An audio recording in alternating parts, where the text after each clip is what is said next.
ये पैटर्न ये है कि इस देश में जो डेमोक्रेसी है उसको आप बदनाम कर दीजिए, जो जनादेश है उसको संदिग्ध बना दीजिए।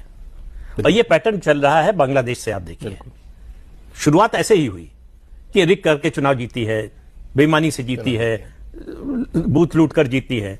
और ये कोई नई बात नहीं है। आप 1989 को याद कीजिए, इलेक्शन रिजल्ट आने के बाद राजीव गांधी चुनाव हार गए, प्रेस कॉन्फ्रेंस की, कहा कि ये कैसे हो सकता है, मैं तो इस रिजल्ट को मान ही नहीं सकता। 1984 में बीजेपी को 8% वोट मिले, 2 सीटें मिली। अब इनका वोट शेयर 12% हुआ और इनको 85-86 सीटें मिल गई।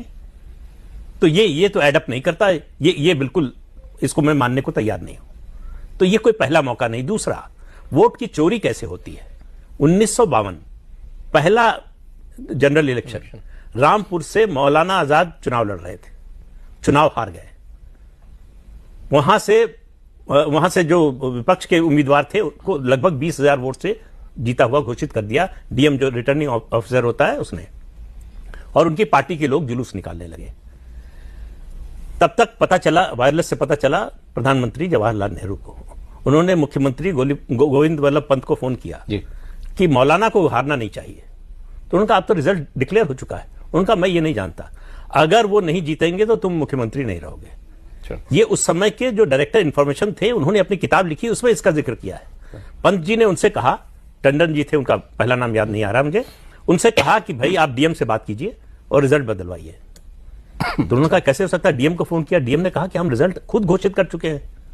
तो बोले कि अगर जो है नहीं होगा तो ना पंत जी की नौकरी रहेगी ना आपकी नौकरी रहेगी। तो उस समय जो पोलिंग का तरीका था, वो हर उम्मीदवार का एक बक्सा होता था।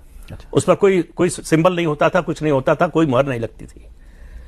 ये जो है सौरभ जी का बक्सा है, हम सौरभ जी को वोट देना चाहते हैं, उस बक्से में हमने बैलेट पेपर डाल दिया। तो जो जीता हुआ कैंडिडेट था उसके बक्से से निकाल के वोट मौलाना आजाद के बक्से में डाल दिया गया और उनको जीता हुआ घोषित कर दिया गया। किताब में लिखा गया, ये किताब में लिखा गया। तो वोट की चोरी इस तरह से होती है। तो अब वो एक ट्रेडिशन चला आ रहा है कांग्रेस पार्टी का। और उस समय के लोग कहते हैं कि बंटवारे की वजह से नेहरू से बहुत नाराजगी थी लोगों के मन में। ठीक है।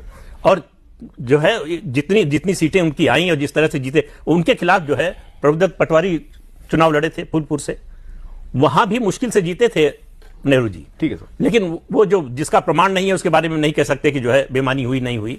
लेकिन ये कांग्रेस का ट्रेडिशन रहा है।